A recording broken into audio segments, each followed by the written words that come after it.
there was a lot of articles a little while ago where we sort of some variation of, I left my husband and it was the best thing I ever did. I cheated on my husband and it was the best thing ever for our relationship.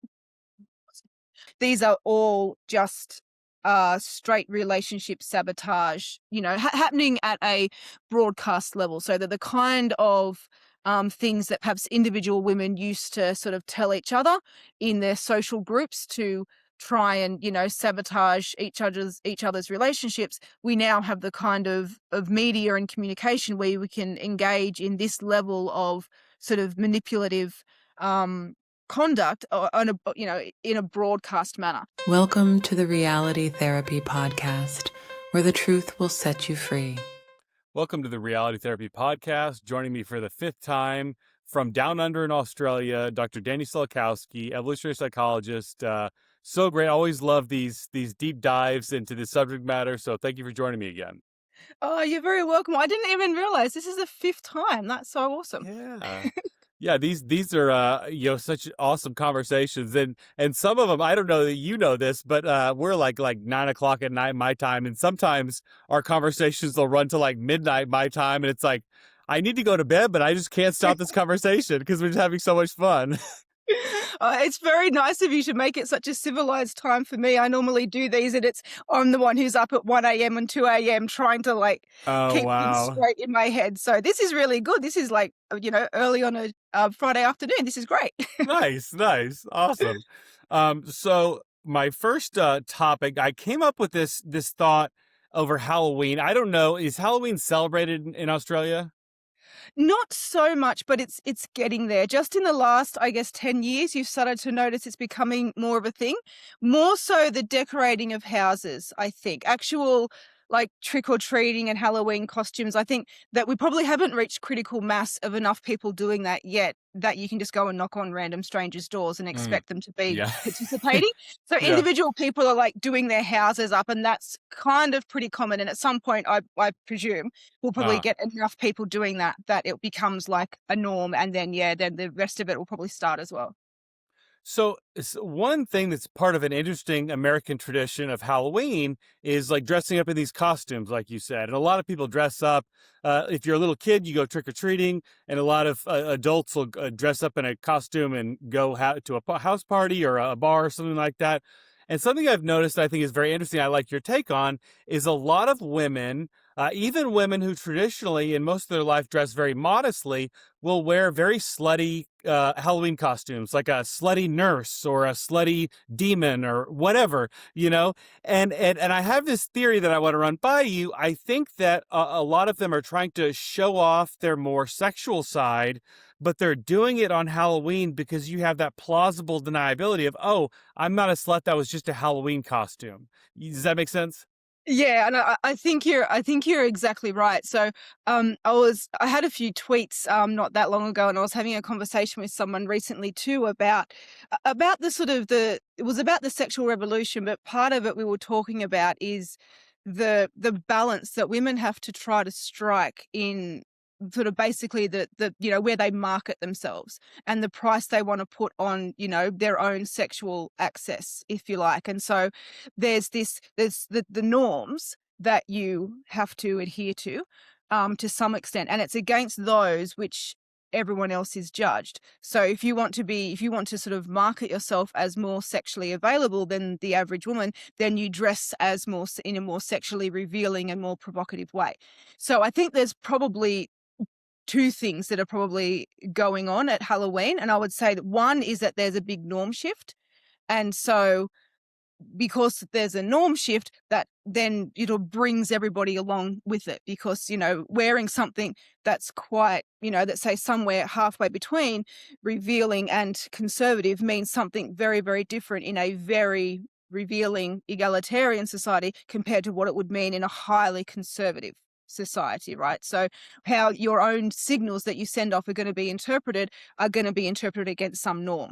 So yeah, one thing that's going on is just because everybody shifts on Halloween and there's this kind of expectation that people will take advantage of that to signal, to be able to signal the kinds of things they can't normally signal, that drags everybody else along with it.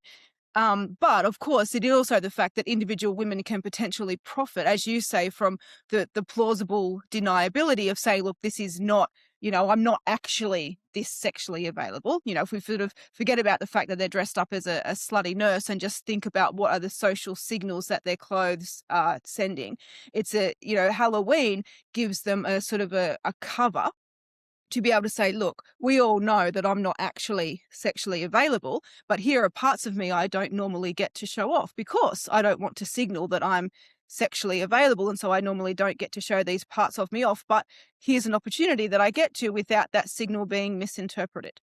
So it's kind of an occasion, much like, I guess, much like sort of beach culture and things like that.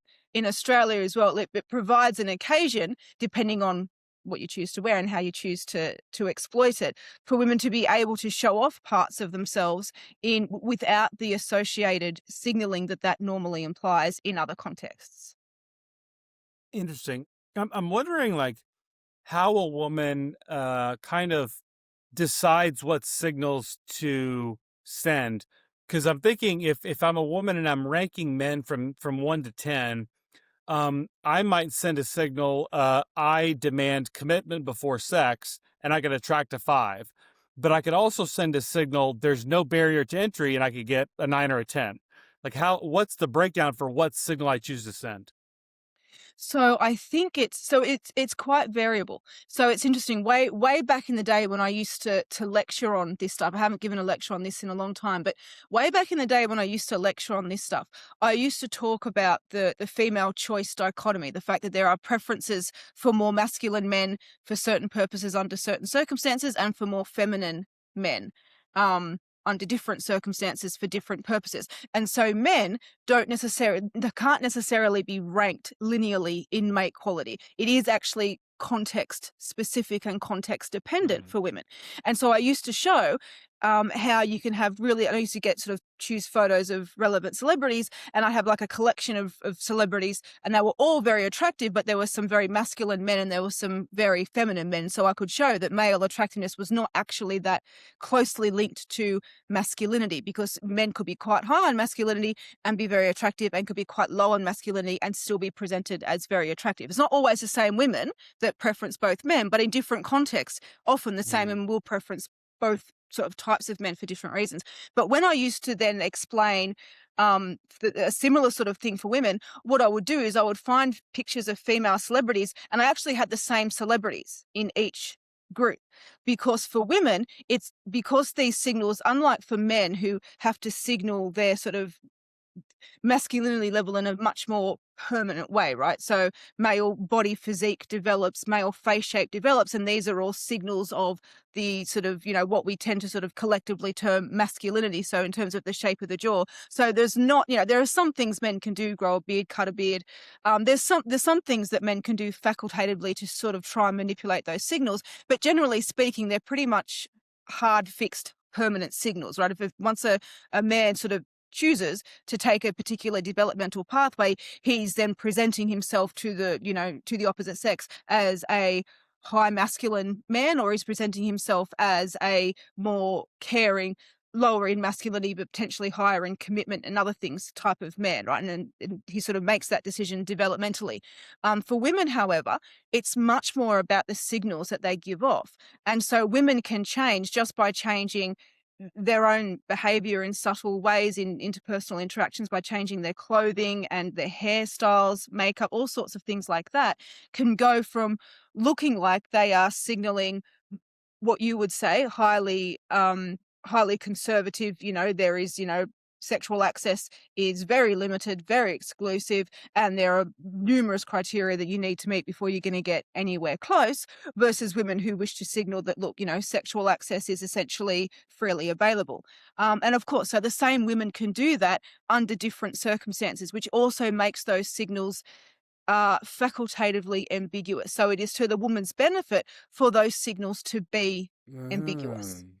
So, when a woman is dressing in a, very like, very revealing and provocative way and behaving for, flirtatiously, the the sort of informed man understands that that is a deliberately ambiguous signal. He understands it's not consent of any kind, but it is a deliberately ambiguous signal that at least in that sort of is inviting some sort of interaction that is, potentially, inviting him to at least explore that possibility.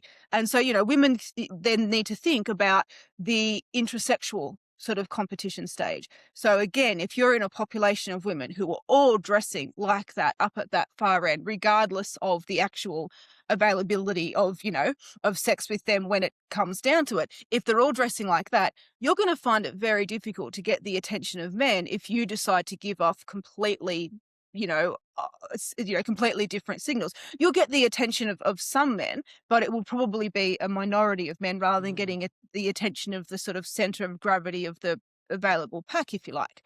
And so that's, by the way, is why the norms drive behavior. You can still you could still signal a relative level of exclusivity just by making sure that you place yourself at the sort of, the most conservative end of a very egalitarian way of dressing. You don't need to put yourself all the way up here. You just put yourself, if everybody's very egalitarian, you just put yourself on the conservative edge of what most people are doing, and you can still sort of manipulate those signals a bit. And so women have to sort of decide how best to use these signals. So they can signal potential sexual availability and perhaps attract attention from men, as men want to invest a little bit of time in finding out just how genuine this promise or offer or possibility might turn out to be. They might invest a little bit of time. And again, depending on the man's goals, if he's solely interested in sexual access and nothing else, then the minute he gets any signals that that might not be a given, well, he'll be disinterested. But again, the majority of men are, much like the majority of women, possibly trying to hedge their bets both ways. Yeah, a short-term relationship would obviously be acceptable to them. They accept the terms of your of your offer. But they may also be potentially interested in something longer term as well. So, interacting therefore with a woman who is giving off signals that suggest some level of sexual availability. So he might be, expected to do some courting, but maybe not too much. And so maybe he won't have to invest too much time and effort into potentially, realizing that sexual access. And so it's all a little game. And then, of course, from the female perspective, there's no point signaling yourself way up this end of the continuum if your actual behavior is going to be way down here, because you will only attract men who will be wasting your time and whose time you will be wasting because the mismatch is just too great. So women have to kind of decide how much sort of, mis-signaling do I want to give out to potentially, attract the attention of men who might be, attracted towards the prospect of a potential early sexual encounter, but still make sure I'm attracting men who have some interest in a potential long-term liaison as well, because that's actually what I'm interested in. And so it's very facultative, and women can and do change the way they give off those signals as a function of the occasion, Halloween, the way the women around them are being dressed. There's also two sides. Of course, we've spoken mostly about the signaling side so far, but when we were talking about Halloween costumes, I differentiated between the signaling side and the actual physical showing off, which of course there is as well. And these are sort of two separate types of ways of communicating. So in one hand, you're signaling, potential behavioral intent. You're signaling where you're, sort of what kind of market price you're placing on your own sexual access. But the more revealing clothing you wear, potentially, the more you're actually signaling your own mate quality. So your own fertility, your own health, all those things that are important. And so women, of course, are signaling both of these things at the same time. And the more sexual availability you're willing to signal, the more clearly you're able to signal your physical quality as well, because basically the more can be seen, the clearer the signal of physical quality. And so women have to sort of trade off these differences. You don't want to look like sexual access to you is just too cheap and too inexpensive. That's generally not a good thing for long-term mate value and attracting a similarly high quality partner. But at the same time, you don't want to be dressing in a way that is too conservative, that not just doesn't give off any signals of availability, but also in some senses hinders your opportunity or hinders your ability to actually just advertise how good quality you are. You know, if you've got it, flaunt it, right? You've got to actually be wearing the kinds of things that show people what your mate quality is. So all of these things have to be considered, and women present themselves in highly variable ways from woman to woman and within the same woman, depending on aims, goals, context, what the people around her are doing, the kind of men in the environment, the kind of men that she would like to attract at that particular point in time. And it's all very facultative and varied and variable. And then, of course, it's all highly manipulated as well. So fashions, trends, and things are imposed by elite women to try and manipulate how other women can dress or indeed have to dress. So there's that whole layer of sort of intersexual manipulation going on as well. Mm. I love that so much, and I'm wondering if we could touch on some of the ambiguity behind signaling and how much of that is conscious or unconscious. And I'm thinking like you might see a woman who wears makeup and blush and things like that, which in some way mimic like the facial features of female arousal. You might wear a short dress, which kind of signals sexual access. I wear high heels, which kind of pushes the buttocks out and kind of arches the back, which kind of might signal female sexual receptivity. And a woman might say, I just dress like this because I feel more confident when I do. And I think there might be some truth to that, but the reality is maybe the reason she feels more confident is because when she dresses like that, men buy her drinks and just do things for her, and she might not be connecting. The reason these things just happen for me is because these men want to have sex with me. Look, I think that's certainly all those things are correct, and certainly are a part of the story. The other thing, though, about and we did a study on this, and we showed it with makeup, cosmetics specifically, but my presumption, I guess, is it most likely applies to other female adornments as well.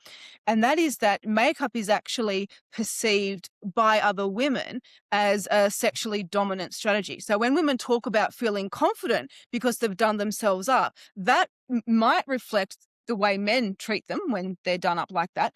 But I suspect it also reflects the way other women treat them when they're done Yeah. up like that, because other women interpret that, that sort of doling up, I guess, for want of a better term, as a signal of female social aggression. It's a stay away from me signal. Don't get in my Re- way signal. Women Yes. wearing makeup says that?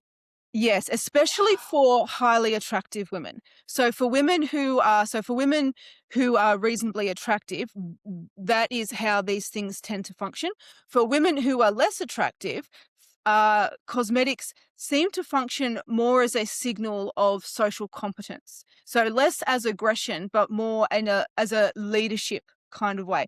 There's a sort of a sort of dominance versus I forget the other word, and this escapes me for a moment, but you've sort of got the sort of aggressive hierarchy, and you've got the competence hierarchy. And Uh, so cosmetics appears to single dominance in both of those hierarchies, but it's moderated by attractiveness. When it's a highly attractive woman, it's considered quite an aggressive social signal by other women. When it's a less attractive woman, then it's interpreted as a signal of competence and social dominance and leadership. So yes, women probably almost definitely feel more confident when they, sort of power dress. But it's as much about how other women perceive them than it is about how men perceive them. And in a different study I did with a PhD student of mine, and it's published in her PhD thesis, but it's not been published separately, although that is once again on the list. But what she found is actually that male responses to cosmetics is also moderated by male mate value as well. So the majority of men don't actually find done up women to be more attractive than undone up women when it comes to cosmetics. So women pretty much across the board think that makeup makes you look more attractive. That's pretty much across the board women agree on that fact. However, the majority of men don't think that makeup makes women look more attractive. The majority of men, given a bare face and a made-up face, and the makeup was just kind of standard everyday makeup. We're not talking like, outrageous glamorous makeup or anything. It was just kind of the sort of stock standard everyday makeup that, a woman who works in an office might wear to work, something like that, right? The majority of women, are pretty comfortable. Yep, definitely looks better with makeup. The majority of men like, no, prefer it without makeup, definitely more attractive. But there's one category of men who did find the makeup more attractive, and that is the men who report themselves as being of very high mate value. So men who consider Self-report. themselves self-report, yeah. So men who consider themselves to be like, what their mate value actually is, obviously, look, there's actually reasonably good evidence that self-reported attractiveness and mate value actually does map onto actual attractiveness and mate value. It's not perfect, but it's not actually a bad it's not a bad thing to measure via self-report. It's reasonably reliable. But in any case, yes, the men who reported they felt that they were of very high mate value, that was the only group of men who, as a group, actually felt that these made up women were more attractive than when they were not made up. And that's really interesting because it sort of puts in place a really interesting dynamic of the cost benefits ratio for women of wearing cosmetics and fancy hair and fancy clothing and all the things that women do. And that is that it impresses other women or intimidates other women, whatever you're going for, right? Impresses / intimidates other women or some combination of that. However, so that's a benefit. However, there's a social cost in that it actually does lower your attractiveness in the eyes of the majority of men. Except, of course, if you are a very high mate value woman whose goal is only to attract the very high mate value men who actually find this stuff attractive rather than unattractive. So the very high mate value women are able to reap the social benefits of doing these, of, dolling themselves up and doing the cosmetics without actually having to worry about the costs, because the particular group of men that they're interested in actually find this stuff attractive, and they don't care if men that they consider to be below them in the pecking order don't find it attractive because they're not interested in those men anyway. So it sets up a really interesting dynamic for how high mate value, high mate quality women then can sort of impose these fashion trends and things on women below them. And they are able to engage in these behaviors, setting them as social norms without actually really bearing any costs. But when the women below them attempt to imitate that and attempt to sort of then follow those norms and do what the really attractive women are doing, it's actually costly for them to do so in ways that they possibly don't necessarily realize. That is so fascinating. Wow. To me, it feels like women wearing makeup and being done up and everything is like the equivalent of men like flexing their muscles and doing like this macho stuff, and women are looking like, it's stupid. Why are you acting like that? This is so unattractive to women. But the men are thinking, I need to win this hierarchy that I'm in now before I compete for a female. And the female have this same mentality of like, I need to win this female hierarchy, and then I can worry about impressing men. Yeah, that's right. And I think a huge part of what we have often just taken for granted as being intersexual signaling, so men trying to impress women, women doing things to try and impress men, make them, men trying to show off their resources and, trying to whatever it is that men do, and women trying to doll themselves up. And much of that behavior is actually sort of much better explained as being intra-sexual signals. They're signals to the same sex, to your rivals, more so than signals to other women. Like I'm pretty sure that I speak for probably not all, never all, but I'm pretty sure I speak for most women here when I say that young men driving around in hotted up cars hollering something out the window are not doing anything for their attractiveness to the opposite sex. But I suspect that they're doing something intrasexually. I suspect that something about that kind of behavior, hooning around in the hotted up muscle car with their mates, doing whatever modifications they make to make it ridiculously loud.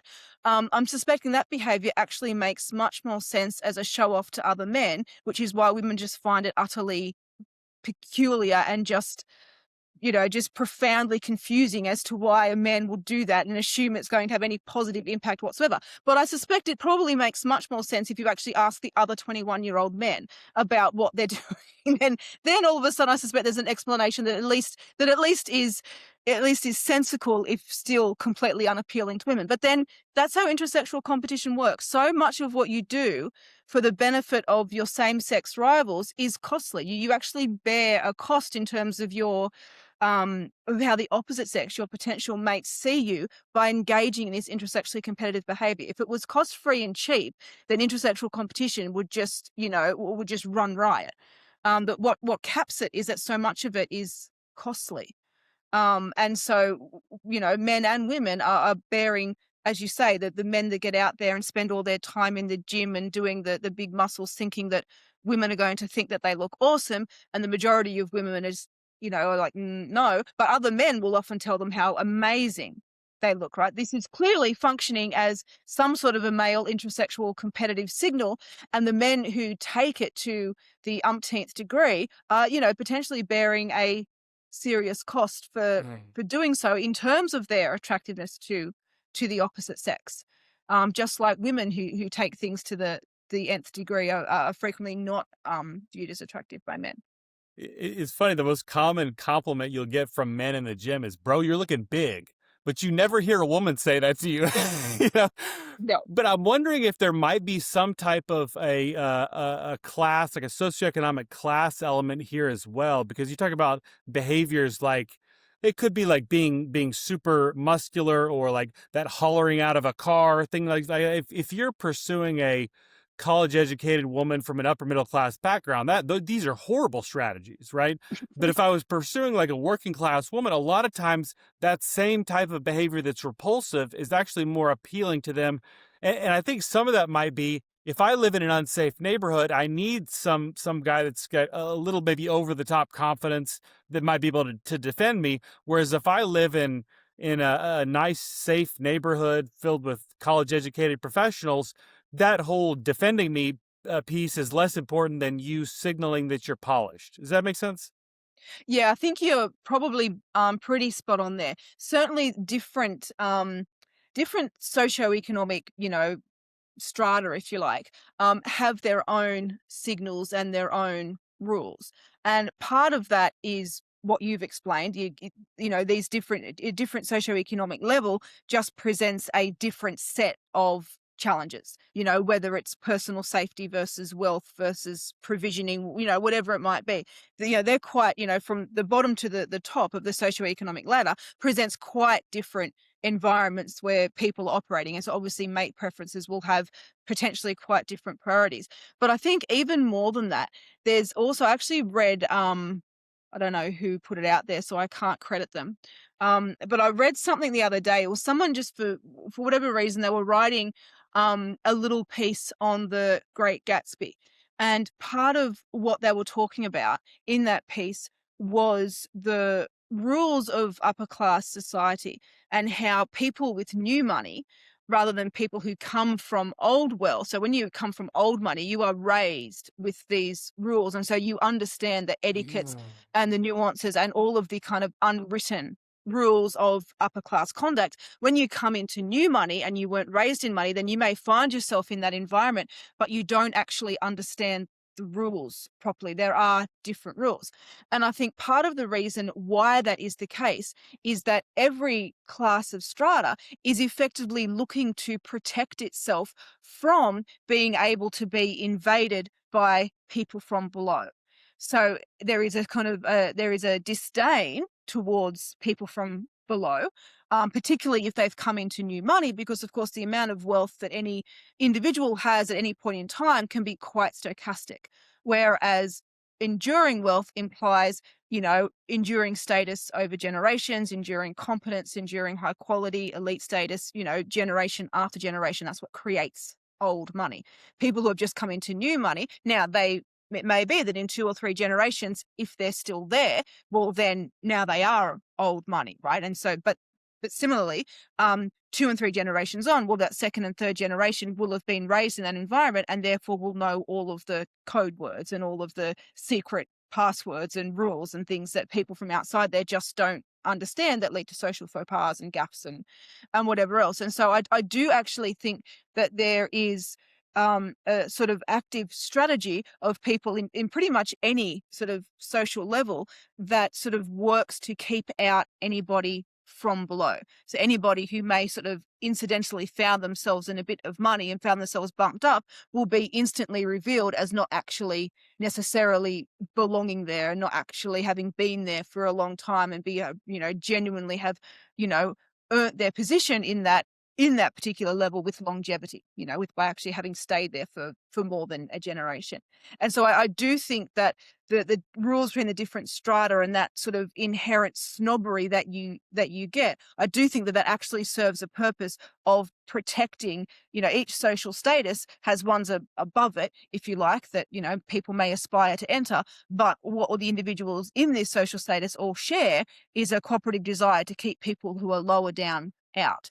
And so therefore, whatever becomes the signals of attractiveness, the shouty things that you might do lower down the socioeconomic ladder to intimidate members of the same sex or impress members of the opposite sex, or however it might go, those signals automatically become the types of things that are sneered at by people above. And that's a very effective strategy for keeping the people below out. Because, of course, if you find yourself up high and you engage in all the things that you're used to being applauded, then straight away you're just going to be ejected. And so sneering at things that people lower down applaud is a very effective strategy for being able to exclude people who shouldn't actually sort of find themselves in your little echelon, but perhaps don't really belong there. Interesting. That was very interesting.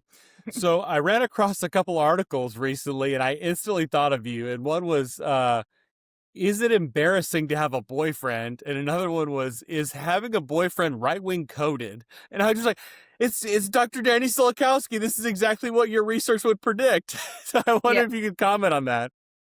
I know these did the rounds a little while ago, and in fact, there's a new one doing the rounds at the moment, and it's a photo that someone took.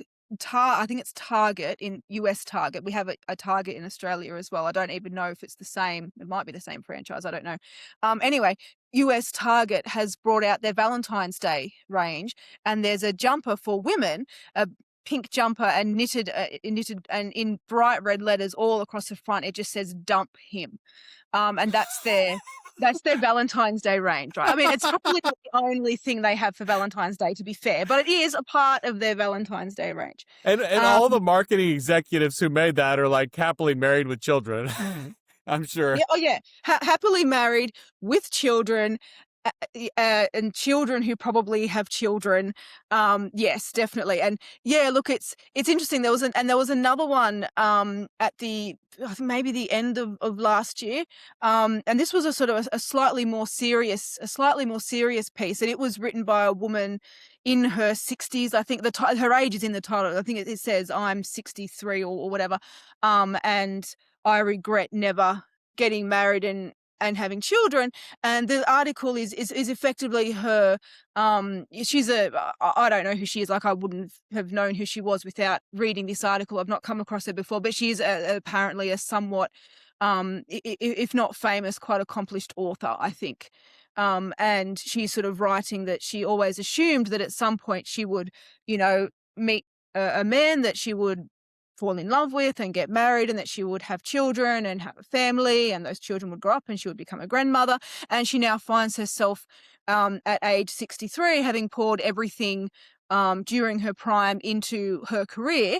And of course, she finds herself unmarried and without any children, and with zero prospect, obviously now, of ever having children, and potentially very little prospect of ever having a husband either. And the sort of news article that she wrote, or opinion piece, I guess you would say, it is largely a lament of that, and a lament of the I'm not sure if she goes as far as to say the lie that feminism sold women, but that's effectively the message that, women are sold this idea that investing everything in your career is the way to be happy, become financially independent, you become your own woman. But for her, that was just a pathway to, and, now she finds herself a very accomplished career woman, but she's utterly lonely and quite miserable and sad about that. Um, and I think I think that perhaps represents the end point of the articles that we're seeing now of, is having a boyfriend. I think the one I saw was, is having a boyfriend Republican coded or something ridiculous like that. But yeah, look, it is certainly in line with, and it's not just the the the antenatal flavor of it. It's also the political flavor of it as well that is a really important or a really interesting thing to observe. So I was looking again today.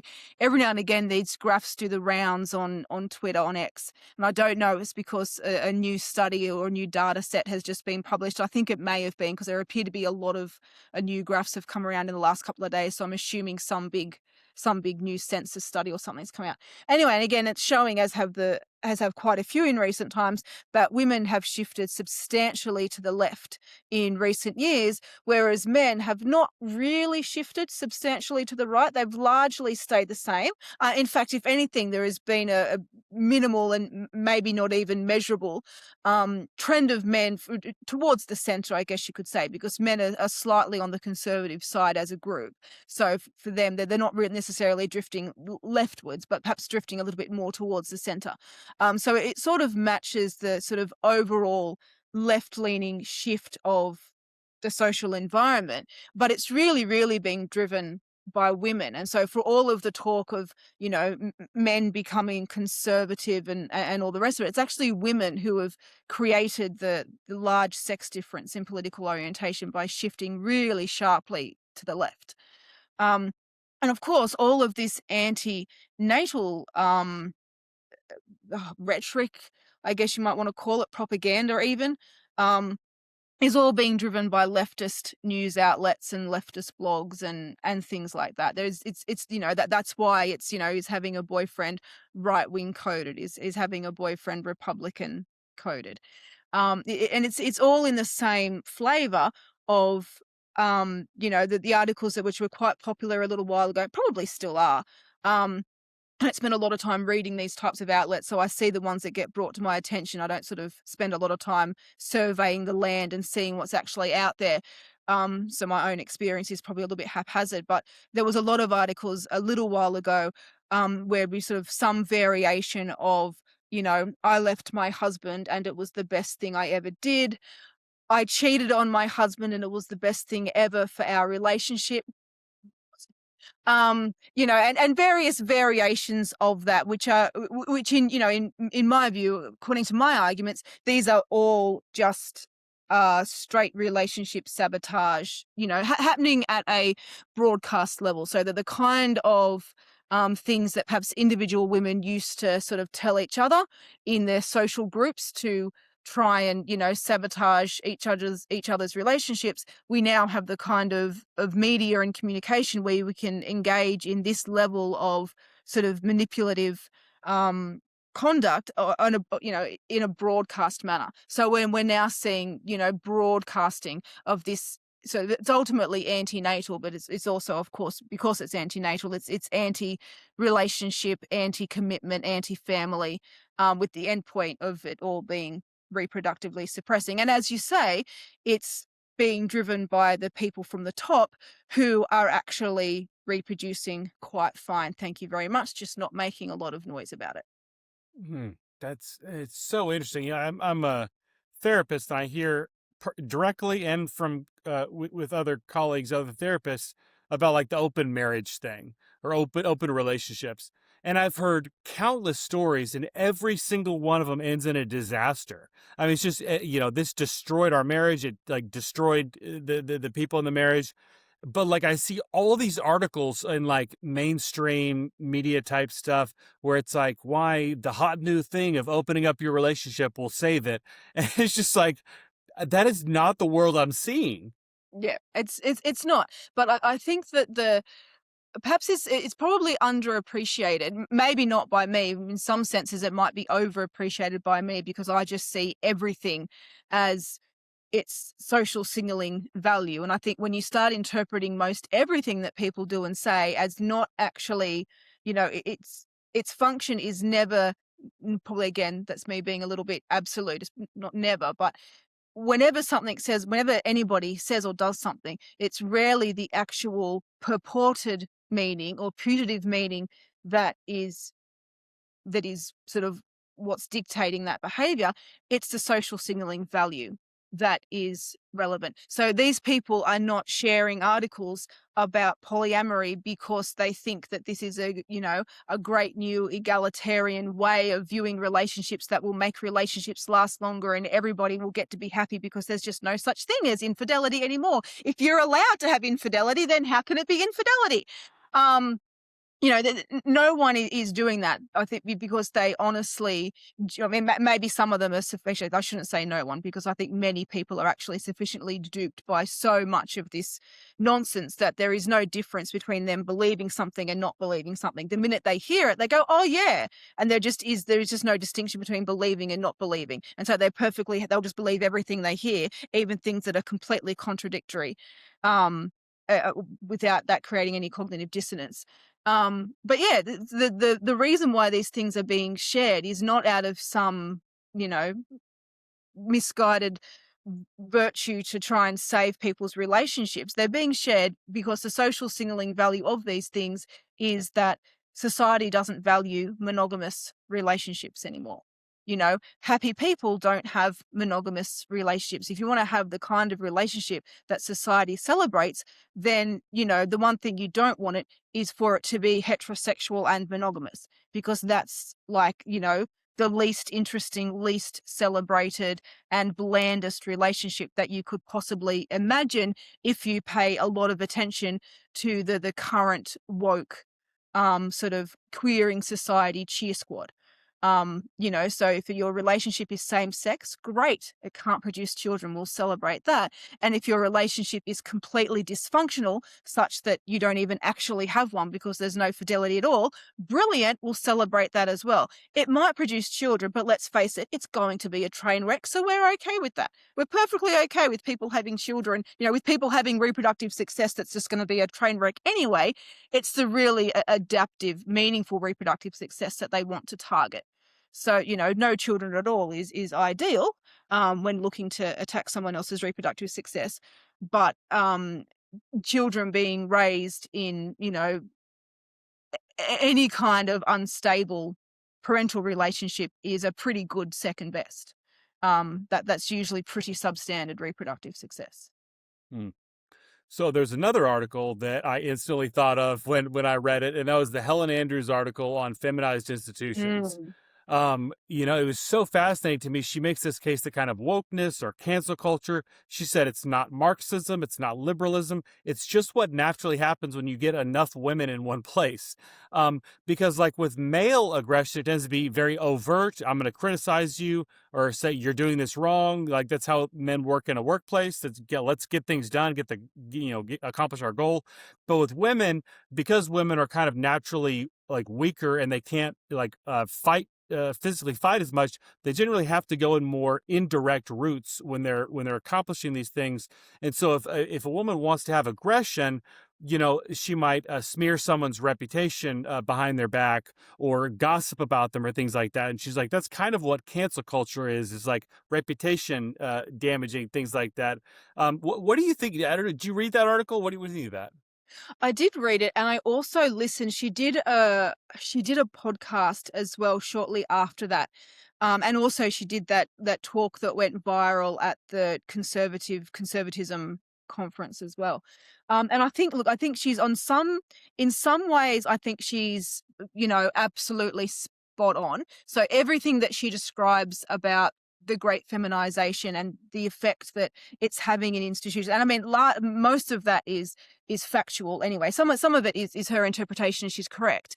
But most of what she's saying is just irrefutable because it's facts. You can observe the changes to the culture of these institutions. I'm not quite sure I think she did make this point. If she didn't, someone else has. And it's also correct. And that is that you do not need to have a she sort of focused a fair bit on when all of these various institutions became female dominated. But what she perhaps didn't emphasize as much is that these changes begin to happen in a workplace, in an institution, in any kind of organization long before they become female dominated. So you only need to have a small minority of women in any kind of group of men for those men to make decisions quite differently and to behave very differently versus a scenario where there's no women. So even just having any women in what used to be, exclusive male domains, even just having a very small number of women will have a big impact on how those organizations operate. And women, I think people have sort of estimated that somewhere around, rather than it being 50%, rather than it being a democratic sort of thing where, once there's 50% of votes in a boardroom or a committee or a meeting or whatever, then you start to see these institutions operating in sort of these feminized ways. It's actually much earlier than that. Somewhere around the 35-40% is actually enough for institutions and things to start really behaving like this, because women are able to and it's not even all women. It's just enough of the sort of certain types of women, and they're typically highly intersexually competitive women. It's just enough of those types of women that other women and many men in the institution end up effectively going along with them, and creating a sort of a majority who might support these types of changes, the kinds of things that Helen was talking about. And yeah, they are depth for an institution. So they are the abandonment of meritocracy, and they are a very strong focus on process and procedure at the expense of outcomes. So the idea that this is what the process is and this is a procedure and we followed that, therefore the fact that the end result might be a train wreck is largely beside the point, because we followed the process and we followed the procedure, therefore we did everything right. Whereas the kind of traditional view of in any kind of an organization or workplace is that if the outcome is a train wreck, then it doesn't really matter if you followed all the procedures. Somewhere along the line, somebody fucked up. Now, maybe it was the person who wrote the procedures who stuffed up. Maybe they should never have been the procedures to follow. But the accepted, the accepted wisdom is if the outcome's not good, then something has gone wrong. Whereas now we sort of have this sort of elevation of process to some sort of diktat, I guess. That as long as you follow the process, then by definition, you've done everything right and you've done the right thing, and you can't be blamed, or your conduct can't be questioned, or, whatever like that. And so we do see this. And I was having a talk with another friend of mine about these sort of highly female-dominated institutions, and we were talking mostly about nursing and education. So nursing and teaching, which are sort of even more female-dominated, perhaps, than most other professions. Probably hairdressing is probably just as female-dominated, but there wouldn't be many others that are more female-dominated than nursing and teaching. And what's coming out of the nursing profession in particular, and I suspect the same of teaching, but I don't know of the reports and the studies necessarily showing this. But in nursing, what we're seeing is this: as you get these more and more female-dominated workplaces, and not just dominated in numbers, but dominated by female leaders and female managers, and and females in the highest decision-making positions, is that not only do you get sort of the feminization of the workplaces in all the ways that Helen Andrews noted, but you also start to see the massive increases in female-dominated bullying.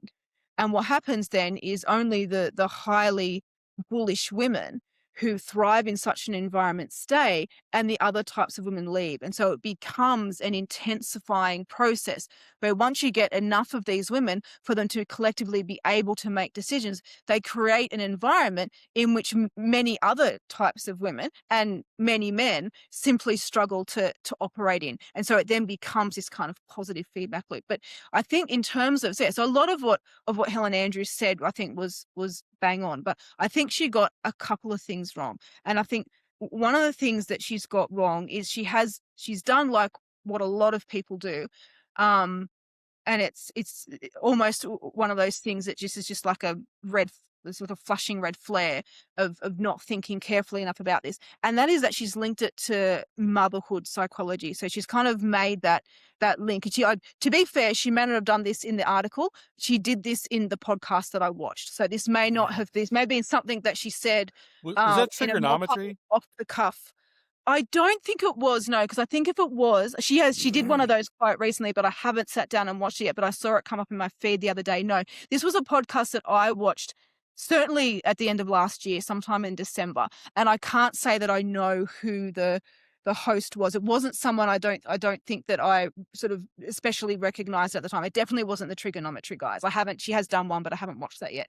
Anyway, this was something that she said in the podcast. And so it may have been a more off the cuff comment that she made that wasn't that well sort of necessarily thought out by her. And she might not be that wedded to it, but she did try to link this to motherhood and sort of suggesting that, women are treating their colleagues the way mothers treat children. So, instead of working out who's right and who's wrong, it's just about getting everybody to play nice together and, everybody be friends. You apologize to him, you apologize to her. Let's not worry about who's actually right and wrong. Everybody just say sorry and go and play happily together and be friends, which is absolutely a female way of solving conflict in the workplace, which of course is utterly disastrous because it just facilitates the agitator and the aggressor, and it does absolutely nothing to the targets of that aggression, who are often forced to admit some sort of dual responsibility, and it's just a personality clash and we're both sorry and we'll both say sorry and agree to be friends from now on. It's a terrible way of handling conflict. In any case, she linked it to motherhood, and that's I think very wrong. So women are under intense selection pressure to mother their children, obviously, but they are under just as intense selection pressure to not let those motherhood motives spread to even to other women's children. That would be, in the absence of sort of, with the exception, I should say, of kin selection and mutual cooperation. But the idea that these motherhood motives would be so pervasive that they would just bleed out towards all other unrelated people would be disastrous evolutionarily. Women are not selected for to be nice to unrelated women's children, let alone to just apply these motherhood motives and behaviors in a completely unrestrictive way. So I think she's wrong about suggesting that the evolutionary root cause of this is just that, women are essentially adapted to be mothers, and that's the one thing that they're best at. And so when you put them in any other environment, they just, can't help but play some sort of a motherhood role. I don't think that just works at all. I also don't think that that's an especially good behavior for what much of toxic women do in these feminized workplaces. I don't think that's an especially good explanation. The other thing I think that she's got wrong is she also decouples this by linking it to motherhood, by saying, look, this is just how women are. This is just what happens when you just get, critical mass of women in a workplace because of what women have evolved to do best. She also, as you said yourself, she separates it from Marxism and other types of, ideologies, and says, look, it's just, female gossiping and female stuff. And that's where I sort of disagree with her really strongly. So, my view of what is, the feminization of the institutions is that it's not a simple matter of, this is just what happens when you put women in institutions, or at least, it is what happens when you put women in institutions, but it itself has serious consequences for the functioning of society. We've seen this happen not just in Western society now, but we've seen it happen in societies previously when women become highly represented in the institutions that are effectively the load-bearing structures of society.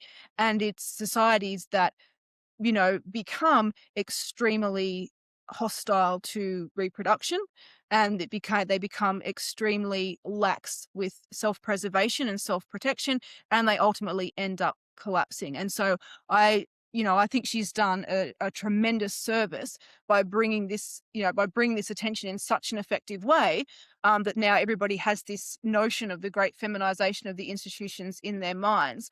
But I would argue that we need to think about the feminization of the institutions and understand how it links in with the manipulative reproductive suppression that we're seeing, across these institutions that are now full of women, and how we're seeing this reproductively suppressing propaganda becoming just mainstream and completely normalized across all of our media outlets, which we were talking about before, and situate this as a phenomenon that is part of, the driving down of our society's fertility rates and the ultimate sort of completely self-inflicted collapse that we're facing. I think it's actually a really critical part of that process. I don't think it's some sort of incidental happenstance that we've just happened across, that we can in some way, rectify as an isolated anomaly in the way society operates. I don't think that, I'm not very optimistic that it can be corrected, mind you, but it certainly can't be corrected if we see it as a rather neatly packaged misplacement of motherhood motives that we can, change a few policies in workplaces and try to restrict it a bit, and it's going to, be balanced out or magically, reduced in its influence. That's not going to happen. I think it's actually part of, a much broader packing up and shutting down of society that we're currently facing in all domains, and the drop in fertility, of course, being the end goal of all of those efforts. So I love what you're saying, and I understand that why you're pushing back on that. What she's saying about motherhood. Um, I'm thinking, just if I could kind of tinker around this and see if there's something there. Um, I think one of the things she said is like a masculine way to understand the law is what happened and what does the law say, and a female, like a more feminine understanding of the law, is who should I be feeling sorry for right now. I had a conversation with was it Eric Kaufman, who talked about the flip side of empathy.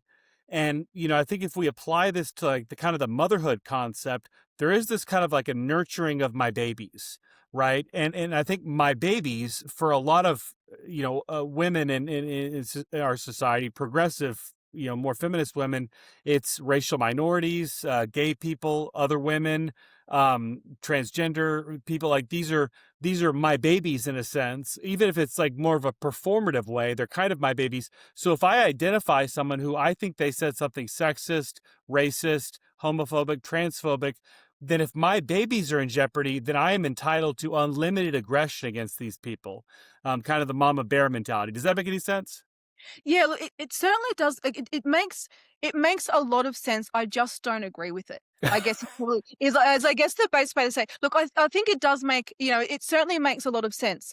When you explain it like that and you link it to the women, I guess the argument that I have against it, I suppose, is that, well, number one, I'm not very convinced that motherhood motives would be that easily hijacked. That's kind of Mm, like number one. So, all parents are under tremendous selection pressure to invest in their own offspring and potentially related offspring, but not in other offspring. And so motherhood motives need to be, they need to be very context dependent. And there would be strong selection pressure against the ability to hijack them in that way, and to allow them to apply not just to other individuals, but to whole other groups and other sort of almost abstractly defined entities and things like that. I just don't find the idea that that would be something that would be an an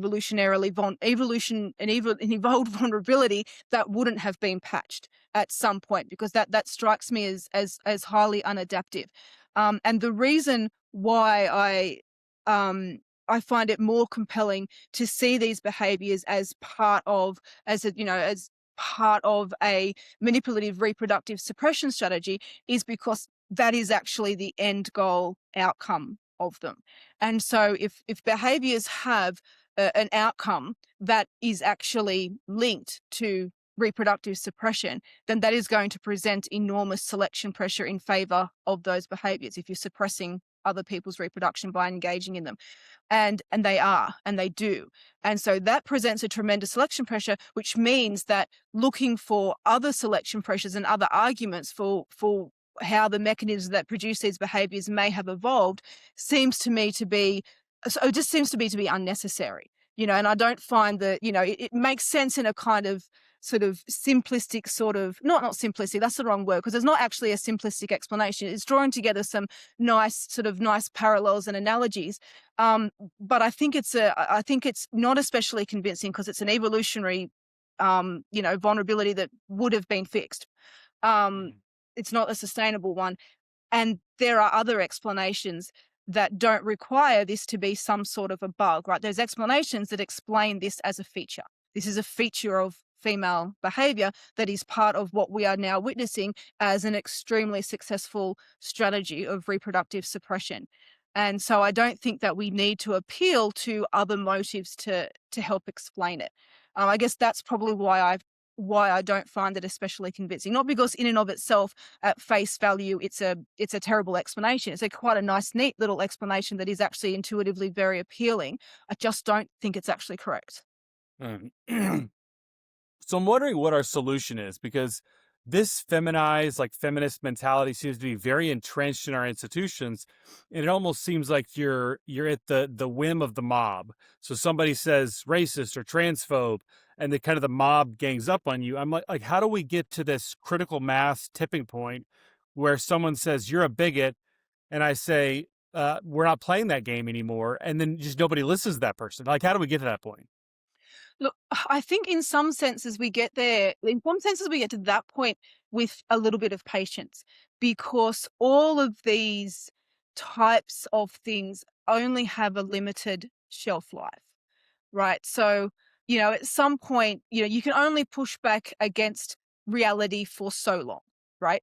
So, we was only, I mean, I don't know if this is going to turn out to be the best explanation because I'm kind of or the best example to help what I'm saying, because I'm kind of making it up as I go along. So we'll see how it turns out.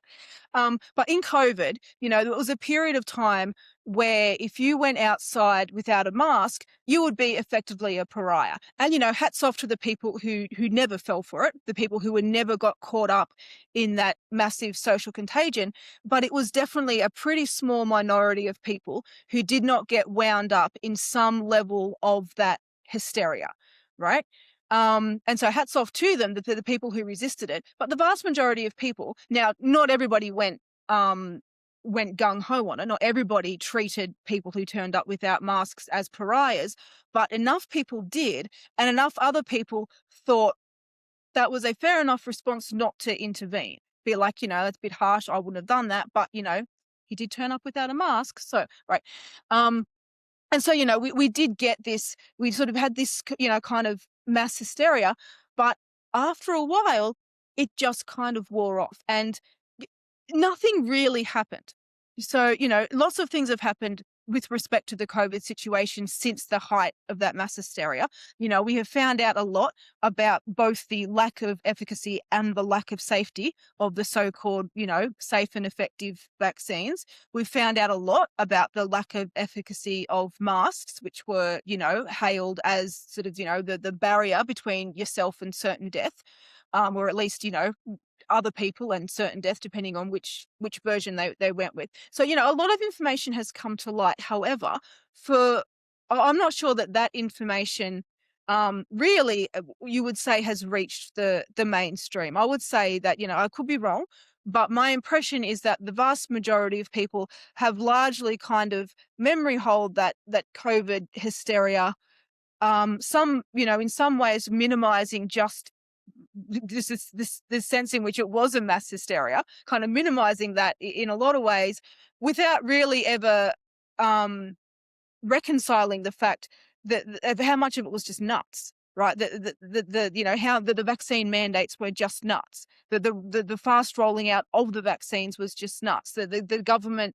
policy was just, not just baseless in terms of evidence, but utterly destructive. And in a way where it should have been, I don't know how much of it was knowingly destructive. It's very difficult to know what individual people did and didn't understand, but so much of it should have been knowingly destructive. They should have known what they were doing. There were certainly, again, a minority, but there were certainly individuals with the expertise who did know, who were screaming at the top of their lungs when somebody else wasn't muffling their mouth, trying to explain how bad this was, what, the responses and whatever that everyone was having.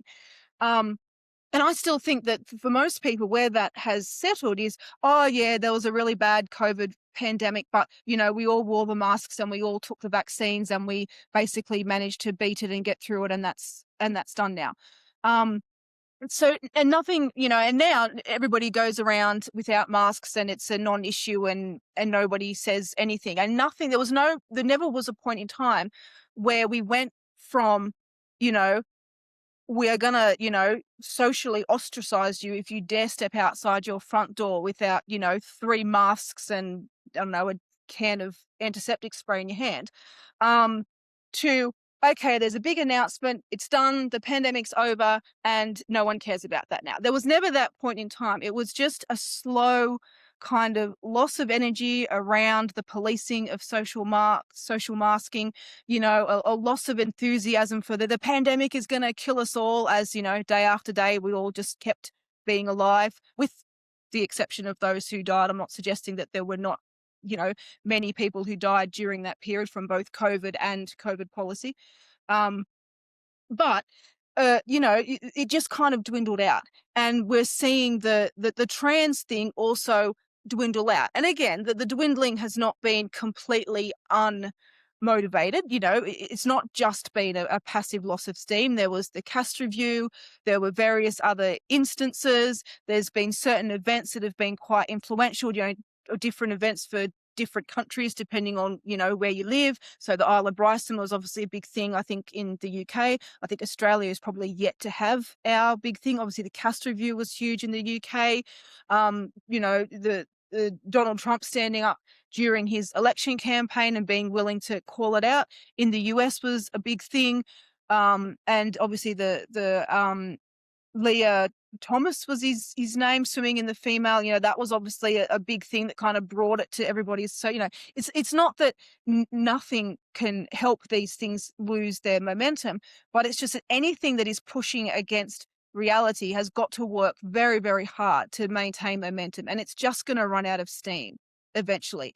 And so, that people become fatigued, they become exhausted by this constant policing of language, and even the people doing the policing become exhausted by it, because it's only a matter of time before you're caught on the wrong side of the social policing because you've forgotten what the socially correct term is now, and it's not the one that it was last week, and now you're in trouble after spending maybe the last, I don't know, 36 months of your life beating over the head anybody who dared use the wrong term for this minority or that minority, and working so hard to be politically correct and to push the right line.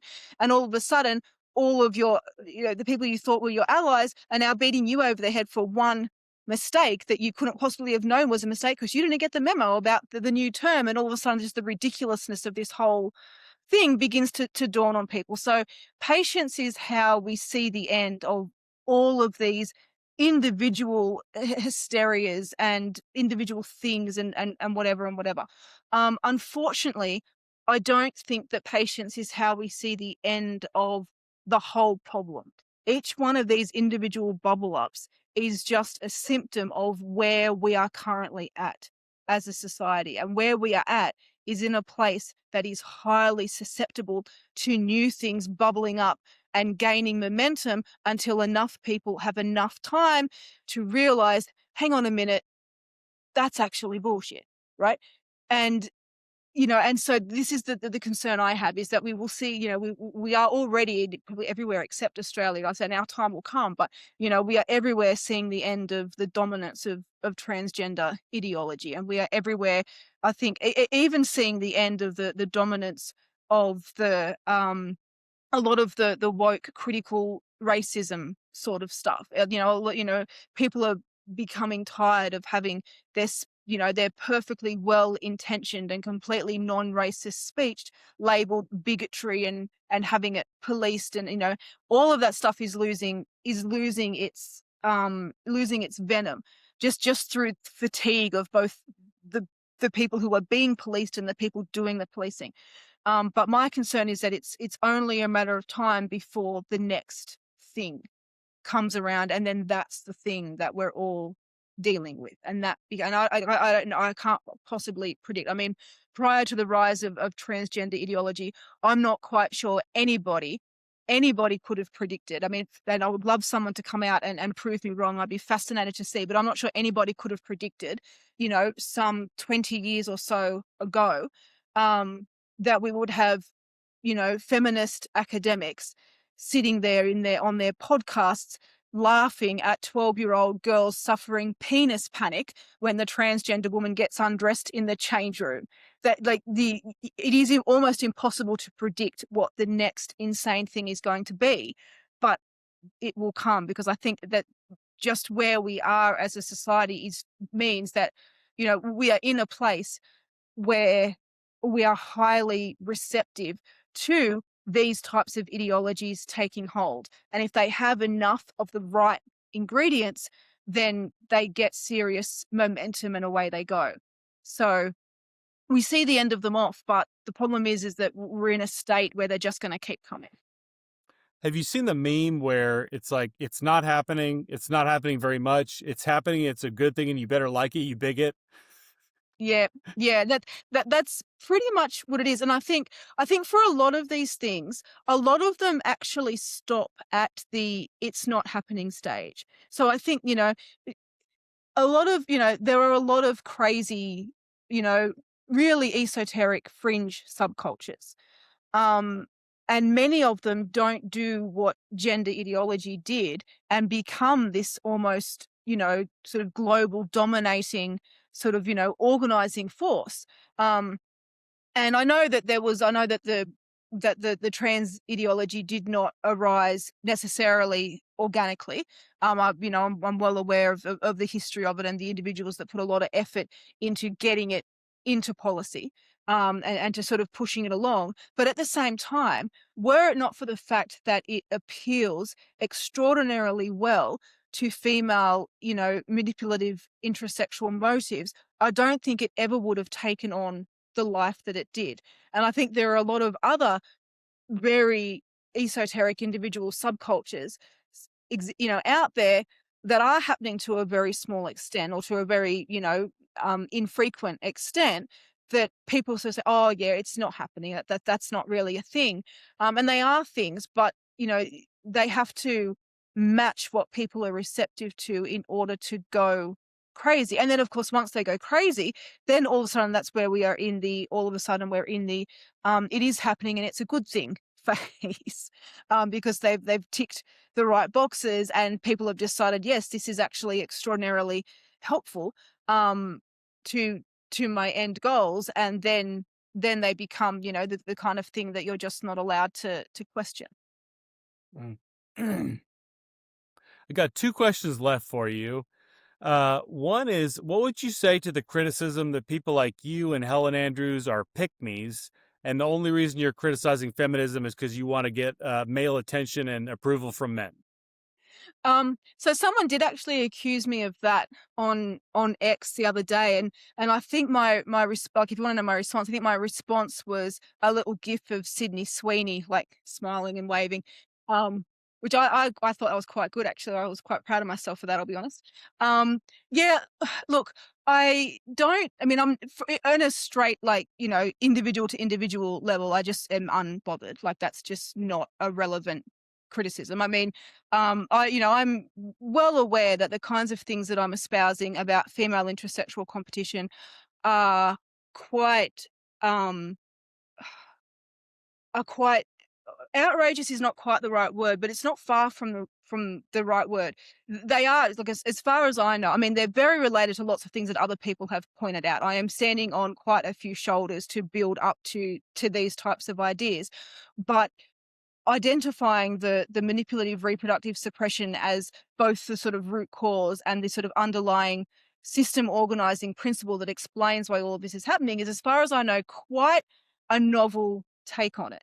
And so I don't expect most people to instantly just go, oh yeah, of course that's what it is. Like, I expect people to have issues with it for a whole host of reasons. And some of those reasons will be very sound evolutionary arguments where we can have a genuine discussion. And to be fair, probably actually need more modeling and more evidence to actually work out how right I potentially am. And so some of those are evolutionary arguments about how sound the adaptive argument actually is, and what about would this other thing not happen that would sort of, patch this problem, and blah blah blah. And they're all probably fair criticisms of things that we can hash out. And there are also people with sort of no understanding of evolution, which is also absolutely fine. No one can be an expert in everything. There are people with no understanding of evolution to whom this doesn't appeal because of what they believe or understand of feminism or the history of society or various other things, where to them the evolutionary perspective is just never going to be convincing. And again, my position is that I would disagree with that. But again, there are people who are simply never going to be convinced. But I would, I'd be willing to argue my case with most anyone. I don't expect most people to just accept what I'm saying and agree with it. There are a whole host of reasons, some potentially legitimate, others not legitimate, but intuitive and appealing and reactive and understandable, why people would hear the kinds of things I'm saying and be like, don't think so. And I understand why they would feel like that. And I'm always happy to discuss further in more detail, go over things again, hear other people's views, actually hear them. I'm perfectly happy to go through them in detail, and actually understand what people's issues are and try to address those and resolve those. And in some cases, sometimes maybe even change what I'm saying a little bit, or how I explain it, or sort of say, actually, that's a valid point. Maybe there's at least two routes to which this could be happening, not just the route I'm proposing. And I'm always very happy to do that.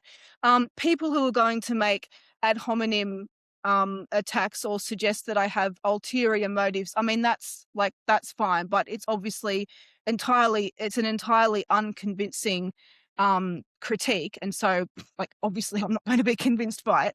And it's also a complete waste of time for anybody who is actually interested in understanding what's going on. So if you're actually interested in understanding why we have a fertility crisis, why our institutions have a survival crisis, a credibility crisis, a merit crisis, why our economies are facing a productivity crisis, why our countries are facing a social cohesion crisis, I'm aware of the apparent arrogance that comes with suggesting that all of these things actually have a common explanation. And, maybe that is overly arrogant, and maybe I'm more wrong than I am right. But at the moment, I think there's a pretty bloody good chance that I am at least substantially right, if not right, in every respect. And we'll have those arguments and debates with anybody who's willing to have them from any kind of a profitable angle. But I've just got no time for people who, and I just, yeah, I mean, I'll find it tiring. No, I don't even find it tiring.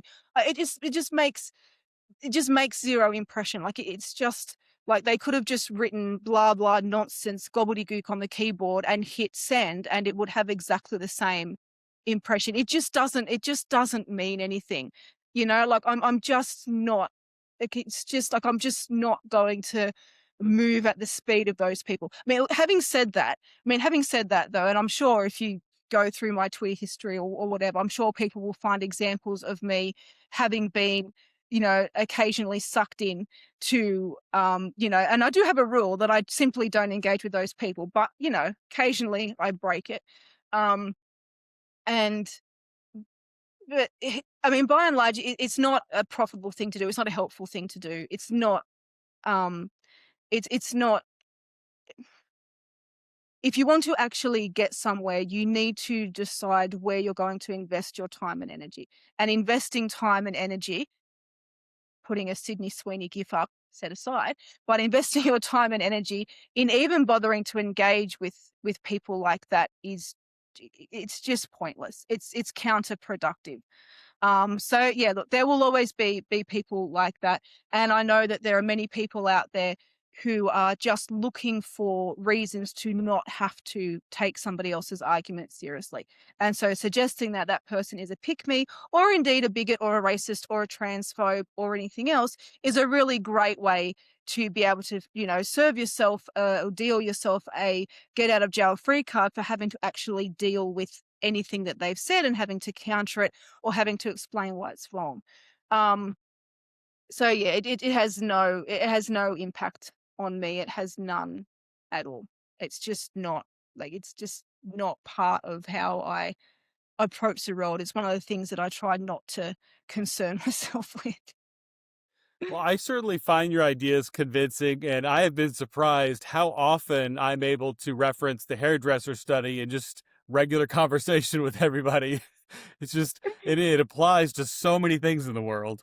Yeah, it does. It's interesting actually. I won't say his name because we didn't have this conversation in a format where he was necessarily expecting me to then go and talk about it publicly. But I met a guy a month or so ago, and I don't think he was familiar. I don't think he was familiar with anything that I'd said before. But I met him, and we had a chat about the podcast and things that I was doing, and it was pretty clear to me that he was a traditional lefty. I don't think he was sort of woke, but he was certainly, someone who would have considered themselves a good little lefty maybe 20 years ago. And it was pretty clear that he wasn't on board. He was uncomfortable. He didn't want to say, didn't want to outright say this is utter bullshit, but it was pretty clear that that's what he wanted to say. And that was fine. He was went to some lengths to be polite and to try to question it without sort of, being too dominating in the conversation, because it wasn't just me and him. It was kind of a group conversation. Anyway, but later on, a few days later, I spoke to him again, and he actually said, "You know what? I really, really did not like what you were saying a couple of days ago." He said it just came across as so anti-women, as so sexist, but from a woman, which I didn't like either. And he said, but I've sat down and I've thought really hard about what I can say, to refute you, like how I can argue against you. And I think you're right. I don't think I can. And that was, for me, that was a really interesting, conversation, because I do get a lot. I mean, as you can imagine, of course, I think you need to be of a special type of open-minded. And I think you probably do need to have a special mix of knowledge about certain things, to be able to take what I'm saying and go, actually, there's a world in which that could really make sense. That actually could be right. I think it's a bit much to ask. I think the average person with, whatever eclectic set of expertise they happen to have, to listen to what I'm saying and go, oh yeah, I can see that. I think I think most people would struggle to join those dots. Certainly, upon the first hearing of it. But it was really interesting to me that he actually really wanted to argue against it and was sufficiently motivated that he sat down to think about it, to try to work it out, and was forced to admit that he couldn't. And that, I think, gives me some hope. I think that with enough conversations and enough discussions with enough different people, we might be able to get people on side. And again, I don't have to claim to be 100% right. I mean, let's be honest, I'm probably not 100% right. I'm sure there's details I'm wrong about, right? But I think that there's a pretty good chance that I'm right about the basic tenets of what I'm saying. I think there's a pretty good chance that I'm mostly right about those. And if I am, then that matters, right? If I am, then that is really important information that is relevant to what's currently happening in our societies and the downward spiral that we're currently on. And so maybe having enough conversations with enough people can at least, make these ideas palatable, make them common enough and well enough understood, because that's the other thing. You really need to understand what I'm saying to not just dismiss it as ridiculous as well. It takes a bit of effort on behalf of the listener to really sit down and understand, right? It's not like it's just a simple thing you can explain in 5 seconds and people go, oh yeah, no, that's not what it is. But yeah, maybe we can get enough people to see things from this perspective. And if I am right, then seeing things from this perspective is really important, because no one ever solved a problem without understanding the causes of that problem. So I'm not, especially optimistic. I say that a lot about what we can actually do. But, I'm very certain that if we don't understand what's going on, then I'm very certain we can't do anything. So we at least need to understand the problem if we're going to have a shot. So that gives me some optimism that, people out there who respond to what I'm saying with an instant desire to dismiss it, even those people might be potentially reachable. even if their first response is just, no, that's I don't know why it's nonsense, but I'm pretty sure it is, and I'm going to find a way. Even those people might be able to be reached, and that's that's comforting. Mm. So, I asked you this question maybe 8 months ago, and I'm curious to see if your answer has changed. And that is, what is one thing in society that we're not talking about enough that we should be talking about more? I think that I think my answer last time was the birth rate decline, the fertility decline. And I think that's still I think that's ostensibly still true. I think there's, since that time, I've probably thought a lot more about some of the associated issues. And so I think that the social cost of net zero is something that, and again, I know that America has taken its off ramp on that to some extent, at least for the moment with Trump. And so I don't know that much about. It's hard enough keeping up with what's going on in my own country. I don't know that much about America. It's just that it's, you unavoidably learn things because America is just so dominant in the world, and so I know stuff about America without even trying. But that's about all I know. I don't make that much special effort. But as I understand it, Trump has largely taken off ramps with respect to net zero, whereas the UK, Australia, Canada, um, is very much still really full steam ahead down that path, and it's doing tremendous economic harm. Um, and I think parts of Europe, is just as a bit of a patchwork in terms of the approach that the different countries are taking, is my understanding of it. And I think that is probably something that the world is ready to have a conversation about and needs to have that conversation very soon. Bill Gates came out a little while ago and said that, maybe climate change is not going to be the catastrophe that we thought it was. And I think that should have been taken, and has been by some, I think, as the kind of signal that we're not going to keep pushing this climate change catastrophe rhetoric anymore. And, look, I'm obviously very cynical. I'm happy to admit that.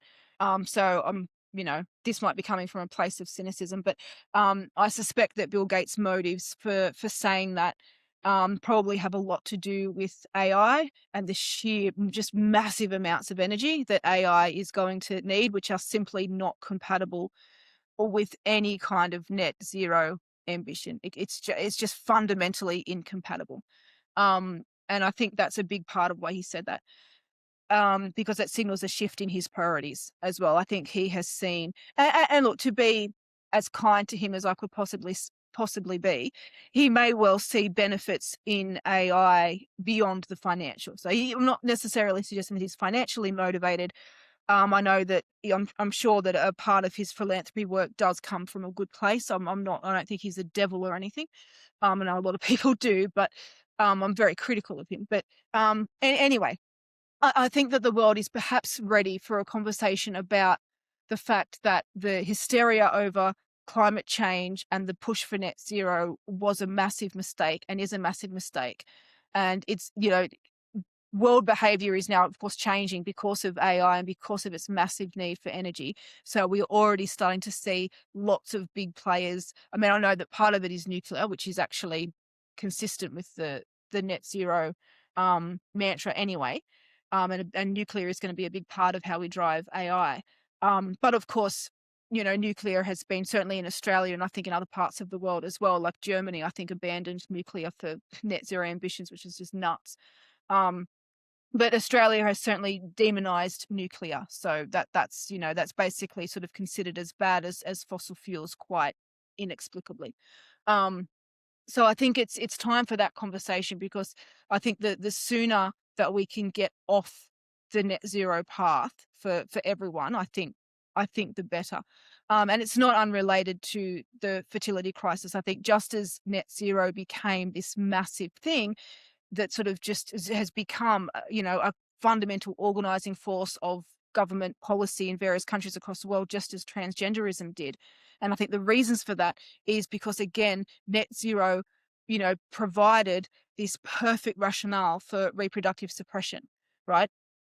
And when we're seeing these narratives, coming out that, you need to not have children because, having children is bad for the climate. So if you're a true pro-environmentalist, you won't have children. We need to reduce the human population. We need to reduce our footprint on the planet. There needs to be much less of us, blah, blah, blah. And I think that is one of the reasons, again, why the whole climate change catastrophe and net zero rhetoric just took hold and became one of the, fundamental causes of the left, because I think it ties into this whole reproductive suppression thing that is motivating leftist politics.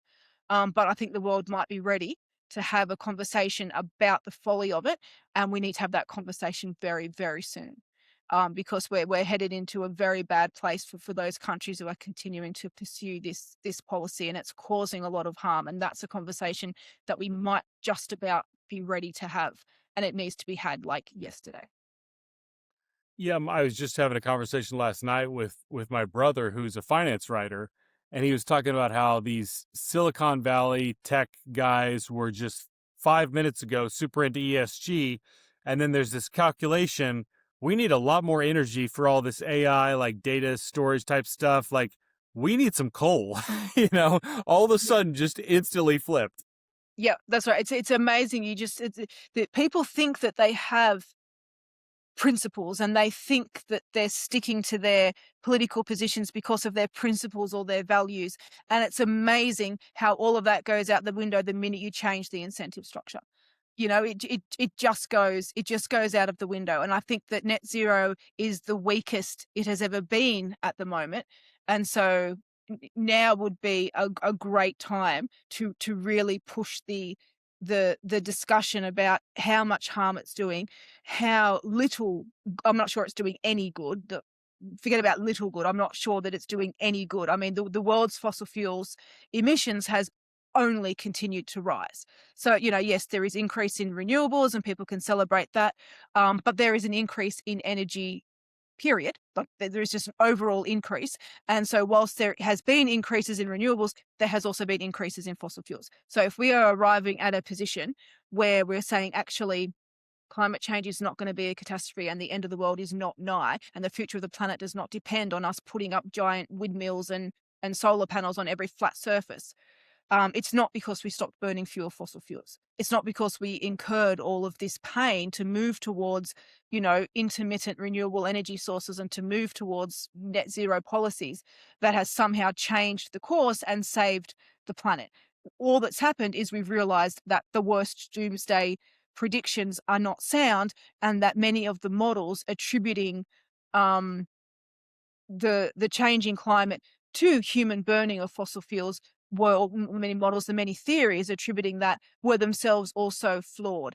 And I think that it's I think it's a similar thing to how I watched the transgenderism take over my own discipline. Um, before that happened, I don't think you could have convinced me that something like that was possible, which probably speaks more to my own naivety than anything else, to be honest. But before it happened, I don't think you could have convinced me that that could have happened beyond a few eccentric, esoteric, fringe situations. But the idea that it would become mainstream, and so mainstream that to even question it or challenge it would be heresy, I don't think you could have convinced me that would happen. Having then watched that happen, watched the speed with which it happened, and watched the, individual people that it happened to. So, in some cases, I'm sort of thinking of individual people who I know very well, who I know are incredibly intelligent and educated, who I just would have assumed a priori would simply not be vulnerable to any kind of ideological incursion into their thinking. And I was absolutely dead wrong. And so I've sort of been forced to reevaluate. And what I've sort of had to, I've got no choice but to accept is that the main reason for any kind of faith I may have had in the climate change narrative and the net zero rhetoric and things like that. And I've to be fair, I haven't had that much faith in it for quite a while, but certainly the nail in the coffin was realizing that the main reason why I assumed that the center of gravity behind that had to be essentially correct and pretty well evidenced is because I simply didn't countenance that it was possible for large numbers of scientists in a given discipline to become ideologically captured. Then I saw it happen in front of my own eyes in surprisingly quick time, and I was forced to admit, okay, actually that can happen, and actually it happens incredibly easily. And as far as I can tell, here are the main ingredients that allow something like that to happen. Oh, all of those apply to the whole climate change thing too. Oh, and all of a sudden, your main cognitive defense for assuming that it has to be at least mostly real and mostly correct just disappears. And then you can start looking at the actual evidence with clear eyes. And from then on, it all starts to just collapse in on itself the same way transgenderism collapses in on itself if anybody actually attempts to, you know, attempts to attack those ideas with any level of critical analysis. Um, and so it will be difficult for people who have not, who still hold the idea that it just has to be true, because we couldn't possibly have all the scientists telling us it was true if it wasn't. And I know it's not all the scientists, but that is how it's perceived by a lot of people, and that's what's believed. But nevertheless, I think that the push coming from the energy that we need for AI, and the fact that it's clear that some pretty big players in this area have recognized that and are starting to play a different tune, to me, I think that now is the time to really pounce on that particular one, and perhaps not just use patience to let it, run out of steam, but to really pounce on that and try to put some alternate narratives out there on it, and really put some nails in its coffin. Because it's doing a lot. Again, I'm not 100% sure of the American situation. I'm pretty sure that the UK situation is diabolical, and I know the Australian situation is diabolical with respect to the harm that the net zero policies are causing. I know that is definitely diabolical, and so that the longer it goes on, the worse it gets. So now is a great time to start stamping that out. And it's possibly the best opportunity we've had to do that in recent years. So now's the time to act on that. I love that. And Dr. Dani Sulikowski, as usual, I love this fascinating conversation. Always love talking to you. Thank you so much for stopping by and joining me. You're very welcome. Anytime. Anytime. If you enjoyed this video, be sure to check out my book, The Woke Mind, The Twisted Psychology of the Social Justice Movement, available on Amazon.